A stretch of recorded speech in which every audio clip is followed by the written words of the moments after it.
नमस्कार, मैं हूं मृत्युंजय कुमार झा और हमारा खास शो दूसरी लहर गांव गांव कहर, इसमें आपका स्वागत है। और आज ये महत्वपूर्ण मुद्दा हम इसलिए आपके सामने लेकर आए हैं क्योंकि अब हालात गांव में ज्यादा बिगड़ने लगे हैं। शहरी इलाकों में भले ही आंकड़े कुछ कम हो रहे हों, जिससे आपको ओवरऑल आंकड़े कम दिख रहे हैं, लेकिन जो ग्रामीण इलाके हैं वहां पर हालात तेजी से बिगड़ने लगे हैं।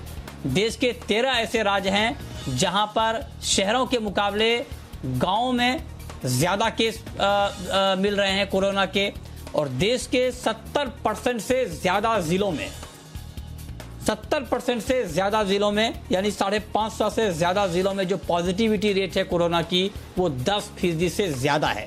तो अब सवाल ये है कि आखिर क्यों दूसरी लहर में गांव पूरी तरह से चपेट में आता हुआ दिख रहा है। आखिर ऐसी क्या चूक हुई है कि अब गांव के हालात बिगड़ने लगे हैं और कोरोना गांव में कहर बरपा रहा है, और तुरंत इसके ऊपर क्या एक्शन लिया जाना चाहिए ताकि गांव में ये और ना फैले और हालात ना बिगड़े, क्योंकि स्वास्थ्य सुविधाओं को लेकर गांव में पहले से चिंता बनी हुई है और अगर वहां पर कोरोना के हालात और बिगड़ते हैं तो उसे काबू करना एक बड़ी चुनौती होगी। आज इसी पर हम बात करेंगे, लेकिन उससे पहले देखिए ये रिपोर्ट।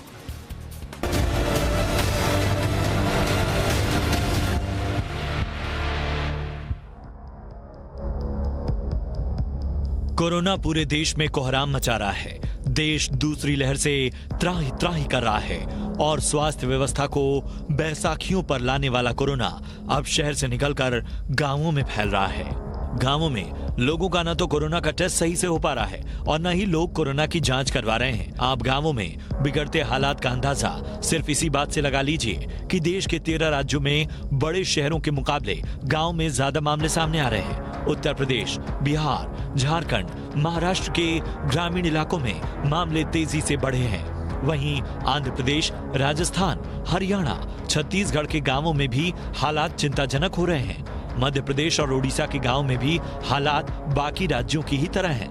महाराष्ट्र में 9 अप्रैल तक कुल कोरोना के मामलों में गांवों की हिस्सेदारी 32% थी, जो 9 मई तक बढ़कर 56% तक जा पहुंची। उसी तरह उत्तर प्रदेश में भी 9 अप्रैल तक कोरोना के मामलों में गांवों की हिस्सेदारी 49% थी, लेकिन 9 मई तक ये बढ़कर 65% तक हो गई।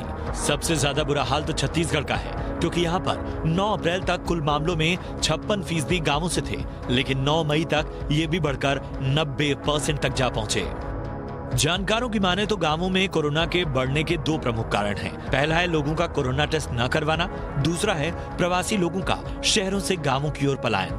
क्योंकि पिछले साल जब देश में कोरोना की शुरुआत हुई तब भी प्रवासी मजदूर शहरों से गांवों की ओर चले गए थे, लेकिन उस वक्त गांवों में कोरोना के इक्का दुक्का मामले सामने आए थे। लेकिन कोरोना की इस दूसरी लहर ने न सिर्फ गांवों में तबाही का दौर शुरू कर दिया है, बल्कि गांवों में न के बराबर मौजूद स्वास्थ्य व्यवस्था से भी पर्दा उठा दिया है।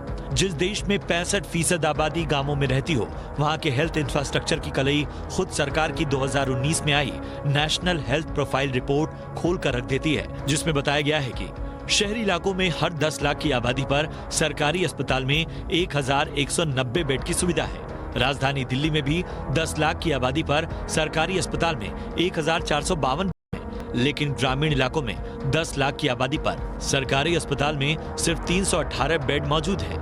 गांवों में आज भी सेकेंडरी लेवल की स्वास्थ्य सुविधाओं के लिए औसतन 40 किलोमीटर की दूरी तय करनी पड़ती है। जानकारों के मुताबिक 35 से 40 गांवों पर सिर्फ 2 डॉक्टर मौजूद हैं, जिसमें से एक फिजिशियन और एक सर्जन होता है। ज्यादातर प्राथमिक स्वास्थ्य केंद्रों पर डॉक्टर मिलते ही नहीं है। सामुदायिक स्वास्थ्य केंद्रों पर न तो बच्चों के और न ही महिलाओं के डॉक्टर मौजूद हैं। रूरल हेल्थ स्टैटिस्टिक्स 31 मार्च 2020 की रिपोर्ट भी रूरल हेल्थ इंफ्रास्ट्रक्चर का आईना दिखाती है, जिसमें कहा गया है कि सामुदायिक स्वास्थ्य केंद्रों में मानकों के मुताबिक डॉक्टरों की संख्या नहीं है। इन केंद्रों पर 78.9% सर्जन की कमी है, करीब 70% महिला रोग विशेषज्ञ की कमी है, करीब 78% सामुदायिक स्वास्थ्य केंद्र फिजिशियन की कमी से जूझ रहे हैं और 78% सामुदायिक स्वास्थ्य केंद्र में बच्चों के डॉक्टर हैं ही नहीं। आंकड़ों से साफ है कि न सिर्फ कोरोना गांवों में लोगों को तेजी से बीमार बना रहा है, बल्कि गांवों में पैदा होती स्थिति से निपटने के लिए हमारे पास हेल्थ इंफ्रास्ट्रक्चर है ही नहीं। अगर ऐसे में हालात बिगड़े तो आगे क्या होगा, इसका अंदाजा लगाना भी मुश्किल है। ब्यूरो रिपोर्ट, जी मीडिया।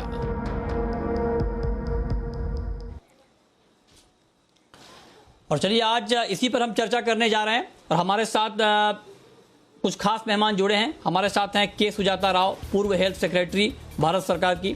हमारे साथ डॉक्टर सूर्यकांत हैं, member UP Covid task force के, और साथ ही डॉक्टर दिवाकर तेजस्वी हैं, जनरल फिजिशियन पटना से इस वक्त हमारे साथ जुड़ रहे हैं। आप सभी का बहुत बहुत स्वागत है। सुजाता मैम, मेरा सबसे पहला सवाल मैम आपसे ये होगा कि जब कोरोना की दूसरी लहर आई तो शहरों से इसकी शुरुआत हुई और ये संकेत मिल गए थे सारे राज्यों को कि ये धीरे धीरे फैलने वाला है। उसके बावजूद ये तेजी से गांव की तरफ कैसे बढ़ गया कोरोना और कहां पर चूक हुई? आप सबसे बड़ी वजह गांव में कोरोना फैलने की क्या मानती हैं? मैं ये मानती हूँ कि हमने काफ़ी जो प्रिपरेशंस करना था वो नहीं किया, कि मतलब लोगों को ये चेतावनी देना कि कोरोना आ रहा है तो उसके लिए आपको मास्क पहनना चाहिए। और जहाँ तक हम कर सकते थे, जैसे ये सिविल सोसाइटी एनजीओज़ हैं, पंचायत हैं, उन लोगों को, लोकल बॉडीज़ जो हैं, उन सबको भी हमें तैयार करना था और ऐसा अरेंजमेंट करना था कि किसी को कोई टेस्ट करके वो निकले पॉजिटिव, तो वहीं पे इलाज करवाने के लिए और आइसोलेशन सेंटर्स वगैरह का कोई अरेंजमेंट करवाना था, वो नहीं किया। तो उसकी वजह से सभी लोग, अब पहले तो मैं ये कहती हूँ कि यूपी में तो बहुत ही चिंता की बात है कि टेस्ट ही नहीं है, टेस्ट किट्स है ही नहीं। तो मुझे समझ में नहीं आ रहा कि वो क्यों टेस्ट किट्स नहीं मंगा पाए। पहली लहर में नहीं थे वो मैं समझ सकती हूँ, पर 1 साल हो गया, अभी तक तो उनको काफ़ी टेस्ट की ज़रूरत है करके उनको मालूम होना था। क्योंकि जो आप आज निकाले मुद्दे, वो मुझे कोई 3 हफ्ते पहले से मालूम था कि वो इंटीरियर एरियाज़ ईस्ट यूपी में सिचुएशन बहुत बिगड़ रही है और लोग कह रहे हैं कि हमें बीमार हो रहे हैं, खांसी आ रही है, पर जब हम पीएचसी को जाते हैं तो वो कोई टेस्ट नहीं करते हैं क्योंकि टेस्ट किट्स है ही नहीं। तो उसकी वजह से वो धीरे-धीरे से बहुत ही फैल गई, क्योंकि ना उनकी डायग्नोसिस हुई, ना उनकी आइसोलेशन हुई और ना उनकी ट्रीटमेंट ठीक तरह से हुई। तो हालत तो बहुत ही खराब है। मैं यूपी एक ही नहीं, सभी जो आपने निकाले वो सब ठीक है। ऑल द रूरल एरियाज़ जो ये नॉर्थर्न इंडिया में ज़्यादातर फैल गई है इसी वजह से। एक, जानकारी नहीं दी, दूसरी लोकल पंचायत हों, एनजीओज़ हों, हमारी आशाज़ हों, उन सबको भी अच्छी ट्रेनिंग देके और टेस्ट किट्स की व्यवस्था तैयार करके वो उसमें गैप्स हैं और नहीं किया गया, तो उसके वजह से ये फैल गई। क्योंकि जो बीमार पड़े उन्होंने दूसरों को इन्फेक्ट कर दिया। और आपको मालूम जी। है कि ये जो स्ट्रेन अभी हम देख रहे हैं वो बहुत ही इन्फेक्शियस है। तो उसकी वजह से वहाँ पे तो गाँव में एक घर में इतने लोग रहते हैं, तो उसी के लिए ठीक उसी बात है। वजह से बहुत ही स्प्रेड हो गया। ये आपने बहुत महत्वपूर्ण बात कही कि ये जो पूरा मिसमैनेजमेंट हुआ ग्रामीण लेवल पे, जो लोकल बॉडीज हैं और राज्य सरकारों को जब ध्यान देना चाहिए था उस वक्त ध्यान ठीक से नहीं दिया गया, और यही वजह है कि इस बार गांव में हालात ज्यादा बिगड़ रहे हैं। और पिछले हफ्ते तो हालात ये थे कि देश के 17 जिलों में पॉजिटिविटी रेट 48%, मतलब आप ये मान के चलें कि हर दूसरा व्यक्ति इन्फेक्टेड। और ज्यादा पॉजिटिविटी, मतलब इसको भी बहुत ध्यान से सुनना चाहिए, समझना चाहिए कि ज्यादा पॉजिटिविटी रेट का मतलब ये होता है कि जो ज्यादा बीमार लोग हैं वो टेस्ट के लिए सामने आ रहे हैं, जो बाकी हल्के फुल्के लक्षण वाले हैं ग्रामीण इलाकों में वो लोग टेस्ट की पहल ही नहीं करते हैं, तो उनको तो काउंट ही नहीं किया जा रहा है। उसमें जब किसी की हालत ज्यादा खराब हो जाती है तब वो टेस्ट के लिए आते हैं, तो हल्का सर्दी बुखार जुकाम इसको तो वहां पर काउंट ही नहीं किया जा रहा है। ये हालात बहुत खराब हैं। डॉक्टर दिवाकर, आप पटना से इस वक्त हमारे साथ जुड़ रहे हैं सर, और बिहार में तो और कमाल है सर, जब देश के ज्यादातर हिस्सों में कोरोना का कहर बढ़ चुका था, बिहार के पास मौका था, वहां बहुत बाद में हालात खराब हुए, और बिहार के पास मौका था कि आप वक्त रहते पहल करते, वक्त रहते कदम उठाते, लेकिन वहां पर इस तरह का कुछ भी नहीं किया गया। और हालत अभी यह है कि बिहार में भी गांव गांव कोरोना का कहर शुरू हो चुका है। आप ग्राउंड पर क्या देख पा रहे हैं, क्यों गांव में ये मामला तेजी से बढ़ रहा है बिहार के गांवों में? देखिए, बेसिक प्रश्न ये था कि जिस समय हमें लॉकडाउन की स्थिति या फिर संक्रमित की संख्या को कम करने की आवश्यकता थी, जब फरवरी के दूसरे सप्ताह में जब 8,000 10,000 केस हुआ करते थे, उसके बाद से जब तेज़ी से बढ़ने लगी उसी समय सबको अलर्ट मोड पे आना था। और उसके बाद बिहार के अंदर जो गाँव में आपने प्रश्न किया, वो जब होली के समय और इसके समय बिना किसी इस विशेष कोविड एप्रोप्रिएट बिहेवियर के सबों को बाहर से जब आ रहे थे, जब संक्रमण बॉम्बे में, दिल्ली में सब बढ़ चुकी थी, उस समय वहाँ से बहुत संक्रमित लोग आए और जितनी गहन उनकी जाँच होनी चाहिए थी एंट्री पॉइंट पर या बताना चाहिए था कि क्या ये समस्या हो सकती है, आगे कितनी गंभीर हो सकती है, उस समय इस समस्या के बारे में उतनी जानकारी नहीं हो पाई और ये एक मिस्नोमर सा रहा, एक मिथ्या सी रही कि ये गाँवों की नहीं शहरों की बीमारी है और इसलिए भी लोग बहुत कॉम्प्लेसेंट रहे गाँव में और साथ ही साथ कोविड एप्रोप्रिएट बिहेवियर जब आपके घर के अंदर नहीं दिखे, आपके शहरों में नहीं दिखे, आपके पॉलिटिशियंस के द्वारा नहीं दिखे, जिस समय तेज़ी से संक्रमितों की संख्या बढ़ रही थी, उस समय बड़े-बड़े यहाँ पर पॉलिटिकल रैलीज़ हो रहे थे, बड़े-बड़े यहाँ पर जो रिलिजियस गैदरिंग्स हो हुँ। रही थी, तो लोगों के मन में भी ये लगा कि ये सब तो मिस्नोमर इस हाँ, तरह की बातें हकीकत में नहीं है और गाँवों हमारे सुरक्षित है और हम लोग सुरक्षित रह हुँ, पाएँगे। इसलिए हाँ, ये इस तरह की जी, बुनियादी जो बिल्कुल। गलतियाँ हुई, जिस समय एंट्री पॉइंट पर नहीं चेकिंग हुई, उनको अवेयर नहीं हो ठीक बात पाए है। कि गलतियाँ गाँव हुई के नहीं अंदर भी सर। तेज़ी से हाँ। फैल सकता है। नहीं, नहीं, ये बात जो आप कह रहे हैं बिल्कुल, बिल्कुल। ये डॉक्टर दिवाकर जो बात आप कह रहे हैं वो ठीक है, गलतियाँ हुई नहीं, हो भी अभी भी हो रही हैं। और कमाल की बात ये है कि जब हालात इतने बिगड़ गए, तब भी सिर्फ कागज़ों पे ऑर्डर पास हो रहे हैं। बिहार में ऑफिशियली तो लॉकडाउन है, आपने लॉकडाउन का ऐलान कर दिया। आपने कह दिया कि शादी लेकिन आप कर सकते हैं, 50 लोगों के साथ शादी समारोह कर सकते हैं। क्या आपके पास उस तरह का बंदोबस्त है कि आप ये चेक कर पाएँ कि 50 लोगों के साथ शादी हो रही है कि 500 लोगों के साथ हो रही है? अभी भी गाँव में फंक्शन हो रहे हैं, भोज हो रहे हैं बिहार के गाँव में और उसको चेक करने का कोई तंत्र नहीं है आपके पास और यही वजह है कि इस बार जो है इस तरह से मामले तेजी से बढ़ रहे हैं। अब डॉक्टर सूर्यकांत हमारे साथ जुड़ चुके हैं, मेंबर हैं यूपी कोविड टास्क फोर्स के।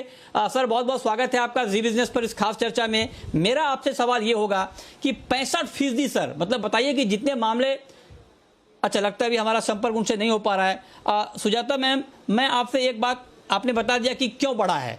अब हमारा अगला सवाल आपसे ये होगा कि ये तो ठीक है हालात बेकाबू हो रहे हैं और सिर्फ यूपी और बिहार की बात नहीं है, देश के कई राज्यों में जो ग्रामीण इलाके हैं वहां पर हालात बहुत ज्यादा खराब हो रहे हैं।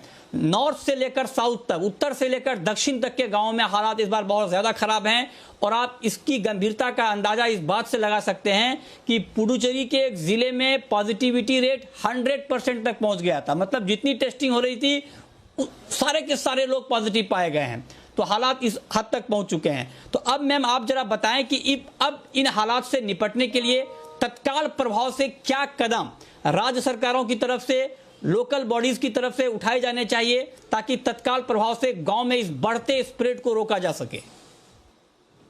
देखिए, ये 2 चीज़ें हैं। एक है आप साउथ और नॉर्थ को कंपेयर नहीं कर सकते हैं।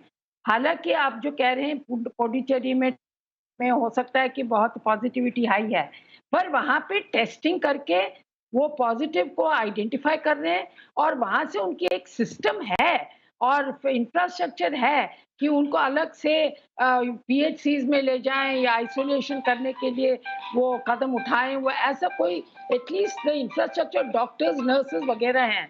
पर बिहार और यूपी में ज़्यादा चिंता इसलिए होती है क्योंकि वहाँ पे तो इंफ्रास्ट्रक्चर है ही नहीं। जो आपने आंकड़े निकाले थे, डॉक्टरों की कमी है। जहाँ हम ऑल इंडिया में 1500 के लिए 1 डॉक्टर, अब बिहार और यूपी में 1 डॉक्टर कोई 30,000 के लिए है। तो डॉक्टरें नहीं है, नर्सेज़ नहीं हैं, तो उसके लिए आपको पंचायत जैसे केरला ने किया, पंचायत को और एनजीओज़ को जुड़ाना होगा ही है। वो एक ही मार्ग है कि आप वो पंचायत घर हो, स्कूल हो, वहाँ पे आइसोलेशन वार्ड्स रखें, टेस्टिंग ज़्यादा करें और जो भी पॉज़िटिव निकले, उसको वहाँ पे वो घर के अंदर वो जो सेंटर है वहाँ पे उसकी ट्रीटमेंट और आइसोलेशन करवाएँ और कि वो दूसरों को ना फैलें, वहाँ पे भोजन दें, उनको एक बेड वगैरह दें, ऑक्सीमीटर रखें और कोई माइल्ड ऑक्सीजन का प्रॉब्लम है तो अभी तो ऑक्सीजन कॉन्सन्ट्रेटर्स भी मिल रही हैं, वहाँ पे एक रखें, वहाँ पे उनकी इलाज वहाँ पे हो। क्योंकि हमें ये देखना चाहिए कि वहाँ से लोग की हालत इतनी बिगड़ ना जाए कि वो शहर के हॉस्पिटल्स में आएँ, क्योंकि वहाँ के इन राष्ट्र में शहर के हॉस्पिटल में भी बहुत ही बेड की कमियाँ हैं और they can not take that load कि एडिशनल आए। तो स्ट्रैटेजी ये होना चाहिए कि गाँव वालों को कितना तक प्रिवेंशन मोड में रखें, कितना तक जैसे पीएम साहब कह रहे थे testing and tracing and isolating, वो स्ट्रैटेजी में रखें, वो उनके लिए भी बेहतर होगा, क्योंकि बहुत ही खर्च हो जाता है, गरीब लोग हैं रूरल एरियाज़ में। तो द स्ट्रैटेजी कि भई वहाँ छोड़ें, आपकी हालत बहुत बिगड़ गई है तो आप सिटी हॉस्पिटल को आ जाइए, वहाँ पे कुछ हम देख लेंगे। देखने के लिए वहाँ पे कोई जगह नहीं है, हर बेड में 2 लोग पड़े हुए हैं अभी कई हॉस्पिटल में। तो ये हालत ये व्यूज़ में रख के उनको ये स्ट्रैटेजीज़ बनानी चाहिए। मेरी ये कंप्लेंट है कि मैं 1 हफ्ते से बिहार गवर्नमेंट से मैं कह रही हूँ, और मैं हूँ पूर्व स्वास्थ्य सेक्रेटरी, और मेरे से नहीं चल पा रहा है कि मैं एक एनजीओ से काम करती हूँ और वो लोग कह रहे हैं कि हमें ये ब्लॉक्स में परमिशन दिया जाए, हम पंचायत के साथ काम करेंगे, हम ही लाएँगे खाना, भोजन, ऑक्सीमीटर, दवाइयाँ सब कुछ लाके वहाँ पे उनको इलाज करेंगे, उनको आइसोलेशन में रख के एजुकेशन देंगे, मास्क सबको देंगे गाँव में। करने के लिए वो परमिशन ही नहीं देते, कहते नहीं हमें एनजीओज़ नहीं चाहिए। अब देखिए ऐसा तो नहीं होना चाहिए ना पॉलिटिकल, हमें ऐसा करना है कि सभी लोग जो भी हेल्प कर सकते हैं उनकी हेल्प लेनी चाहिए। यहाँ पे किसी के एजेंडा नहीं है, सब लोगों को लेना चाहिए, सब लोगों को आगे आके काम करने के लिए प्रोत्साहन देना चाहिए, क्योंकि ये एक गवर्नमेंट अकेली नहीं कर पाएगी, ना कर सकती है। बहुत ही बड़ी मामला है, बहुत बड़ी समस्या है, और जब तक गवर्नमेंट अभी अकेले नहीं कर पाएगी, और बहुत जरूरी है कि आप ज्यादा से ज्यादा लोगों का सहयोग लें, ज्यादा से ज्यादा लोगों को इन्वॉल्व करें, और जहां से मदद मिल रही है उसको लें और तत्काल प्रभाव से इस पर काम करें। और हमारे साथ इस बीच डॉक्टर सूर्यकांत जुड़ चुके हैं, मेंबर हैं यूपी कोविड टास्क फोर्स के। सर बहुत बहुत स्वागत है आपका। हो क्या रहा है सर ये इस बार तो बहुत वक्त मिला था संभलने के लिए, कदम उठाने के लिए, तैयारी करने के लिए, लेकिन फिर भी आज हम इस मुद्दे पर बात कर रहे हैं कि शहर का कहर गांव में क्यों बढ़ गया है, गांव में क्यों कोरोना के मामले बढ़ रहे हैं। और आपके यूपी में भी जो जितने मामले आ रहे हैं उसमें करीब 65% मामले गांव से आ रहे हैं। सर कहां पर चूक गए आप लोग? जी बिल्कुल सही कह रहे हैं आप। मेरी आवाज आ रही है? जी बिल्कुल आ रही सर, बोलें। हाँ ठीक है। देखिए ऐसा है कि ये जो सेकेंड वेव आई है, पहली बात तो हम में से किसी को भी ये उम्मीद नहीं थी कि सेकेंड वेव आएगी, इसलिए हम आश्वस्त थे कि सेकेंड वेव नहीं आएगी, क्योंकि 16 जनवरी को वैक्सीनेशन प्राइम मिनिस्टर ने शुरू कर दिया था। कोरोना के केसेस जो है बहुत कम आ गए थे, यूपी में तो खास तौर पे बहुत नीचे आ गए थे। और दूसरी बात ये थी कि लोगों ने कहा कि टीकाकरण हो जाएगा, सब वैक्सीनेट हो जाएंगे, सबको इम्यूनिटी हो जाएगी, लेकिन हमने ये नहीं सोचा कि जो संक्रमण सितंबर में पीक पे गया था 16 सितंबर को 98,000, उसके बाद 2-3 महीने में तक जो संक्रमित लोगों की थी वो इम्यूनिटी रही, इम्यूनिटी उनकी खत्म हो गई, और उसके बाद चेन जो थी ट्रांसमिशन की वो दोबारा फैलने लगी, क्योंकि लोगों ने मास्क उतार दिए और कोविड एप्रोप्रिएट बिहेवियर को बिल्कुल त्याग कर दिया। लेकिन अब आ गई तो आ गई, और इतनी तेजी से आई क्योंकि सेकेंड वेव का जो स्ट्रेन है वो इतना ज्यादा संक्रामक है, इतना ज्यादा इन्फेक्शियस है कि वो बहुत ज्यादा 360 डिग्री सेंटीग्रेड चारों तरफ से फैल गया। और गांव और शहर की कनेक्टिविटी होती है, गांव वाले शहर जाते हैं, शहर वाले भी कभी कभी गांव जाते हैं, और इसके कारण अब ये गांव में, इसके साथ साथ उत्तर प्रदेश में एक चीज और हुई है, अभी पंचायत के चुनाव हुए हैं, उसमें अब चूंकि कोरोना के बारे में अक्सर हम कहते हैं 3 C हमेशा याद रखिए, C for corona, C for crowd, C for congestion. तो जहां पर कोरोना के लिए फेवरेबल माहौल होगा, यानी क्राउड और कंजेशन होगा, वहां कोरोना बढ़ेगा। ये 3 C बड़े कैरेक्टरिस्टिक होती है कोरोना की, और यही कारण 3-4 कारण थे प्रमुख से, जिससे कि आज हमें पूरा का पूरा जो फोकस हो गया है वो गांव की तरफ। क्यों नहीं फॉलो? चलिए ठीक है, ये सारे कारण, बिल्कुल ये जो कारण आपने बताए हैं, और दुखद ये है कि ये सभी वजह पहले से मौजूद थी, सब लोग वाकिफ थे कि हाँ यही वजह होती है जिससे कोरोना फैलता है। शहर में, यूपी के शहरों में जब कोरोना पहुंच गया तब भी अलर्ट नहीं हुए आप लोग, या फिर जिस तरह से वहां पर ग्राउंड पर काम नहीं हुआ, और इसका नतीजा ये है कि आज 65% मामले सिर्फ गांव से आ रहे हैं। सुजाता मैम, मैं आपने जो उपाय बताए वो तो महत्वपूर्ण है कि इस तरह के स्टेप अभी गांव में उठाने चाहिए, लेकिन जो प्रशासनिक स्तर पर कदम उठाए जा रहे हैं, जैसे बिहार के का अगर एग्जाम्पल ले लें, या और किसी राज्य का जहां पर लॉकडाउन का ऐलान किया गया है। और ये मैं अपने पर्सनल एक्सपीरियंस से मैं आपको बता सकता हूं कि गांव में ये पूरी तरह से फॉलो नहीं हो पा रहा है। गांव में क्या, छोटे कस्बों में भी फॉलो नहीं हो पा रहा है जो सरकार ऐलान करती है। और इवन जब बिहार में जब लॉकडाउन का ऐलान किया गया या उससे पहले जो कर्व लगाए गए कि कोई भी मुंबई से अगर यात्री फ्लाइट के जरिए आएंगे तो उनका कोरोना टेस्ट होगा, ये सिर्फ कागजों में है, ग्राउंड पे होता नहीं है ठीक से। उसके लिए आप क्या सुझाव देना चाहेंगी सरकार के स्तर पर कि किस तरह से इसको टाइट किया जाए ग्रामीण लेवल पे ताकि उसको फॉलो किया जा सके? देखिए, मेरे विचार में तो गांव में जो जैसे बिहार में ये महिला समुदाय बहुत ही पावरफुल हैं, काफ़ी अच्छा ऑर्गेनाइज कर दिया है और पंचायत भी हैं। तो इनकी सहायता लेके ये उनको एक्सप्लेन करके उनको ये social discipline, Covid appropriate behaviour के लिए लाना होगा। और मैं ये इसलिए मैं इतनी ज़ोर से कह रही हूँ क्योंकि पिछले बार लास्ट ईयर जब ये माइग्रेंट्स, हम हैदराबाद में रहती हूँ, हैदराबाद से हमने माइग्रेंट्स को यहाँ से भेजा था बसेस में। तो वहाँ पे जब हम माइग्रेंट से इन्वॉल्व थे और हमें ये मालूम है कि वहाँ पे उन्होंने कई गाँव में ये माइग्रेंट्स को अंदर आने ही नहीं दिया। कहा कि नहीं, आप शहर से आ रहे हो, आपको इन्फेक्शन आप लाए होंगे तो बाहर ही बैठिए 15 दिन के लिए। तो हमें माइग्रेंट्स को जाते वक्त बस में ये करना पड़ा कि आप देखिए, जो फैमिली कहे ऐसे तो आप ना माने, क्योंकि बहुत ही इम्पोर्टेंट है कि आप बाहर रहें। उनकी जो तो ऐसा ये विलेजेस में भी उनको समझ जाए, ठीक बात है, और ठीक बात है, करें तब वो हेल्प करेंगे। पर कुछ नहीं करें, ना कुछ बताएं ना कुछ करें तो नेचुरली वो एनफोर्समेंट नहीं हो सकता। पुलिस डंडे से कुछ नहीं होता है।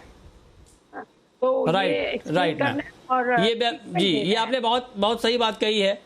ये बहुत महत्वपूर्ण सुझाव है मैम आपका और इस पे अमल करना चाहिए। अगर तुरंत सरकारें चाहती हैं कि ग्रामीण इलाकों में मामले को रोका जाए, बहुत ज़रूरी है। और ये इसलिए ज़रूरी है क्योंकि ग्रामीण इलाकों में अगर ये नहीं संभलेगा तो हालात और ख़राब हो जाएंगे, क्योंकि वहाँ पर स्वास्थ्य सुविधाओं को लेकर के बहुत ज़्यादा चिंता है, जो हमने अपनी रिपोर्ट में भी आपको बताया है। डॉक्टर सूर्यकांत, अब आप बताएं, जो पहले जो भूल चूक हुई वो तो हो गई, उसके ऊपर हमने बात कर ली है। अब आप फटाफट ये बताएं कि अभी आप क्या कर रहे हैं ग्राउंड पे, यूपी में, गाँव में फैलाव को रोकने के लिए क्या तत्काल प्रभाव से अलग से कदम उठाए गए हैं ताकि गांव में बढ़ते मामलों को रोका जा सके? आप लोगों ने सुझाव दिया है सरकार को। देखिए, ऐसा है कि पहले तो ये अर्बन शहरों में जब फैला तो सबसे पहले ऑक्सीजन की क्राइसिस हो गई। और ऑक्सीजन की क्राइसिस इतनी हुई कि एक हफ्ते तक हम लोगों को समझ में नहीं आया कि ऑक्सीजन कहाँ से लें। मैं जहां बिलोंग करता हूं, किंग जॉर्ज मेडिकल यूनिवर्सिटी को, ये 1100 बेड का कोविड अस्पताल है। और 1100, आप समझ सकते हैं कि 1100 कोविड मरीजों को ऑक्सीजन की व्यवस्था करना, क्योंकि ज्यादातर यहाँ टर्शरी हॉस्पिटल है, हाई जो रिस्क के पेशेंट हैं, सब सीरियस पेशेंट है यहाँ पर, और सबको हाई फ्लो ऑक्सीजन या वेंटिलेटर चल रहा है। तो ऑक्सीजन की समस्या से जब तक निजात पा पाए तब तक ये गांव की समस्या आ गई। और गांव की समस्या, जैसे मैंने कहा कि पंचायत चुनाव अभी हाल में हुए, काफी क्राउड कंजेशन का एक्सपोजर हुआ। और अब गांव में ये बात सही क्या रहा है, अभी कर क्या रहा है वो छोड़िए, हमने देख लिया क्यों बढ़ा है वो हमें मालूम है। भारत सरकार की रिपोर्ट है जिसमें साफ तौर पे कहा गया है कि गांव का, आप खुद ही दिखा रहे हैं कि हेल्थ इंफ्रास्ट्रक्चर रातों रात खड़ा नहीं किया जा सकता है। तो गांव में क्या किया गया है कि छोटी छोटी समितियां बनाई गई हैं। इसीलिए तो सर पूछ रहा हूं क्या किया जा रहा है वहां पे। एएनएम और आशा वर्कर को कहा गया है, जो उत्तर प्रदेश सरकार ने काम किया है, कि छोटी छोटी समितियां बनाकर ग्राम प्रधानों से सहयोग करके, और एएनएम और आशा वर्कर को कहा गया है कि जितने सिम्टोमेटिक लोग हैं उनकी एंटीजन टेस्टिंग कम से कम कर ली जाए, क्योंकि आरटीपीसीआर वहां जांच इतनी हो नहीं सकती, सुविधा है नहीं। एंटीजन टेस्ट में क्या होता है, आधा घंटे में रिपोर्ट मिल जाती है। कम से कम जो सीरियस मरीज हैं वो डायग्नोज हो जाएंगे प्रायोरिटी बेसिस पे, और उनका हम ट्रीटमेंट कर सकते हैं, उनका ट्रीटमेंट वहीं पे वहीं दे सकते हैं। ये बात सही है कि अस्पताल बहुत दूर है, लेकिन गांव में भी एम्बुलेंस एक रहे, उसकी भी व्यवस्था की जा रही है कि जिससे 90% SpO2, जिनका ऑक्सीजन सैचुरेशन 90 से नीचे चला गया, उनको तुरंत अस्पताल ले आया जाए। और इसके अतिरिक्त हम लोग ये उनको प्रशिक्षित कर रहे हैं, एएन और उनको कर दिया है रादर, कि कम से कम जो ऑक्सीजन की कमी को झेल रहे हैं उनको पेट के बल 16 घंटे लेटाया जाए। 5 से 10% ऑक्सीजन इस साधारण प्रोन पोजीशन से बढ़ जाती है। ओके, ये बहुत महत्वपूर्ण बात आपने कही है कि अब चूंकि ग्राउंड लेवल पे काम करना होगा। कागजी तो ठीक है कि आपने ऑर्डर निकाल दिया, आपने ऐलान कर दिया, लेकिन ग्राउंड पर उसका इंपैक्ट और ग्राउंड पर वो लागू भी होना चाहिए। डॉक्टर दिवाकर, आखिरी सवाल मेरा आपसे ये होगा कि आप जरा बताएं कि बिहार में गांव से किस तरह के मामले आ रहे हैं। क्या ये सीवियर मामले हैं या माइल्ड मामले हैं? पहला तो ये, और दूसरा ये कि आपके हिसाब से आप क्या सुझाव देना चाहेंगे ताकि गाँव में स्प्रेड को रोका जा सके? इन दोनों सवालों का जवाब सर संक्षेप में। एक बताना सबसे पहले गांव में स्प्रेड को रोकने के लिए 2 मुख्य बिंदुओं पर काम करना होगा। सबसे पहला जो है वो टेस्टिंग को बढ़ाने की आवश्यकता है, जिसमें कि अभी तक जो हम लोग testing kit, rapid antigen kit है, गांव के जो सब सेंटर होते हैं, जो अतिरिक्त प्राथमिक स्वास्थ्य केंद्र होते हैं, पीएचसी, इन पे उपलब्ध करानी है। और जो हर एक गांव में मिली थी, ट्रूनेट की मशीन मिली थी, जीन एक्सपर्ट के लिए टीबी के जांच की मशीन मिली थी, गांव में वो उपलब्ध है। मैंने जो डिस्ट्रिक्ट हेडक्वार्टर से वहां ट्रूनेट की मशीन उपलब्ध है, जिसमें कि आप जल्द से जल्द ट्रूनेट के थ्रू आप कंफर्म करीब जो आरटीपीसीआर है उसका कंफर्मेटरी रिपोर्ट उतना ही सही होता है, वो कर सकते हैं। तो टेस्टिंग को बढ़ाना बहुत आवश्यक है, गांव के स्तर पर किया जा सकता है, जो जीन एक्सपर्ट मशीन के द्वारा और रैपिड एंटीजन किट के द्वारा।